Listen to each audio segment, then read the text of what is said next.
Hi, everyone. Thanks so much for joining. And this is obviously the first April market live that we've done. We're going to dive straight into the charts because still what's dominating is events in the Middle East. This is, as you can see, the Brent crude oil contract. So I'm going with Brent because it is the crude the benchmark essentially for crude. But obviously I know a lot of people trade WTI, and I will talk about that in a moment. But why am I looking at Brent? This is the 3-month chart. Just to show you how things are different now that we've moved into April and kind of the ongoing conflict. So as you can see here, we've absolutely surged higher during April. During March, it was one of the busiest, most volatile months ever for the Brent crude price. And since we've started April, we've only had a couple of trading days in fairness for it, but it has stabilized around a high level. So we're not getting to those extremes where we're at 120, as you can see on this chart. But we are currently trading around about that $110 per barrel mark. Now, there is a very big event. We are moving based on the geopolitical issue. We are moving based on economic data that comes out that shows, well, what is it? Is the economy going to collapse because of oil? Essentially, we got payrolls on Friday, obviously very thin liquidity on Friday, still thin liquidity today, I would add. What with the Easter holidays just finishing. But I think that payrolls report on Friday, which was stronger than expected, really highlighted the fact that maybe, God knows how, but the global economy might be able to weather this storm. Certainly the US anyway. We knew that they were strong coming into it. The fact that in March, during the height of this conflict, they were able to create just under 180,000 jobs, which was stronger than expected, is a positive sign. And a sign that maybe the labour market is picking up rather than slowing down. As we move through 2026. That was after quite a weak 2025. So it is bouncing back. But I think that strength of the economy, rather than weigh on demand, is likely, and demand for oil, and is actually likely to do the exact opposite and just keep it elevated. So we don't expect any big moves either direction. The other thing that we need to point out at the start of this trading week is the fact that Donald Trump has given one other deadline to Iran to open the Strait of Hormuz.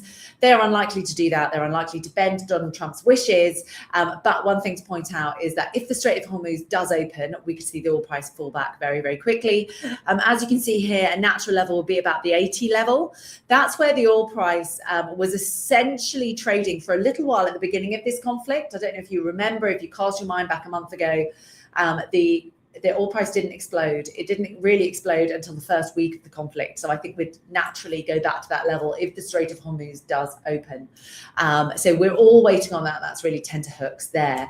When I also look at what's going on, I'm just looking, at WTI crude as well. Take a look at that. WTI crude is trading at a bit of a, bear with me, sorry, that's not the best chart there. WTI crude is trading at a bit of a premium actually at the moment to Brent. This is very unusual for those of you who follow the oil market, but it is not because WTI is actually worth more than crude. It's because of the function of the market. So WTI trades 1 month in advance.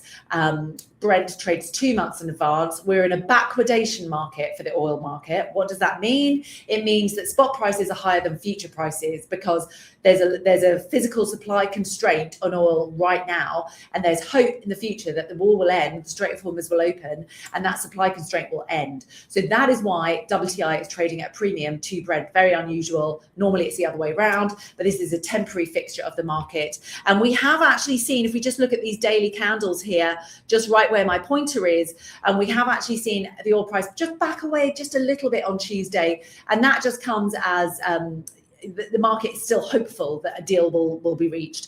But it does seem like we are going into another week of this conflict. So there's still quite a lot of hoops to jump through before the Strait of Hormuz is open, or the war ends, or there's a ceasefire. And there's obviously hopes of all of that happening, but it really depends on what Donald Trump wants. So we're still a very news-driven market. So for now, it looks like we'll stay in that backwardation, which, because of the dynamics of how the oil prices, the oil market is traded, means that WTI could stay with a premium compared to Brent for some time. Now, looking elsewhere, I'm just going to go straight into some FX pieces as well. Sorry, bear with me there. But I'm going to start looking at equities first. This is the US 100, so it's the NASDAQ 100. It is the tech-focused index. Obviously, this again is 3-month chart. As you can see, what's it doing in April? It's trying to make a recovery. We definitely bottomed out there at the end of March. And since April, we have been trying to move higher.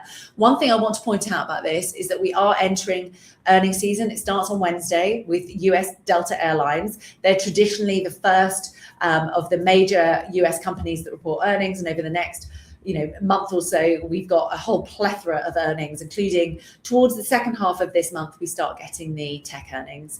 So there are other things that are driving markets. Just at the start of this week, we've had some M&A news. Pershing Square, which is owned by Bill Ackman, he's a big hedge fund guy. He's going to put an offer into Universal Music, which is listed in Amsterdam. We've also had Unilever, which is listed in the UK, one of the top performing companies in the UK at the start of this week. Unilever has also said that it is also looking for acquisition. So whilst there's geopolitics going on, we've also got other M&A news, and that is going to impact things. Why am I focusing on the NASDAQ? Well, when you look at how stock markets have performed, which we'll look at in a moment globally, we have seen some real weakness in tech stocks. They have really been hit hard during this crisis. So if we do start to focus on M&A news and also on corporate news like corporate earnings, that could be a really good turning point for stocks. And it does show as well that M&A news, particularly for Universal Music with Pershing Square Capital, what it really shows is Pershing's share price has fallen by 30% so far this year. So there are bargain hunters out there. So never forget that there are always winners when it comes to kind of big market crises. Now, if we just go back for 1 second, I'm going to stop sharing my screen and I'm going to start sharing my other screen.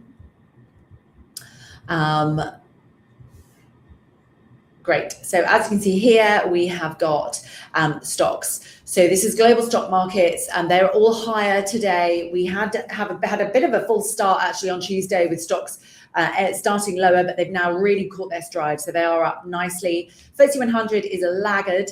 That's because the oil price has come off a bit. But what I really want to show you is this. On the right-hand side, follow my pointer, as you can see, a sea of green. So we come into April and we are in a much better position in terms of positivity and positive risk sentiment. So what we're actually seeing are, again, European stocks are outperforming US stocks, but we have got a nice gain there of 5% for the NASDAQ. As I mentioned, April's been a really positive month for the NASDAQ so far.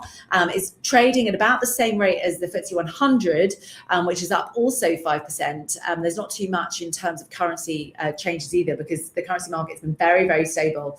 So the market is really hopeful. So there is like a residual hope there, which is really having an impact on markets.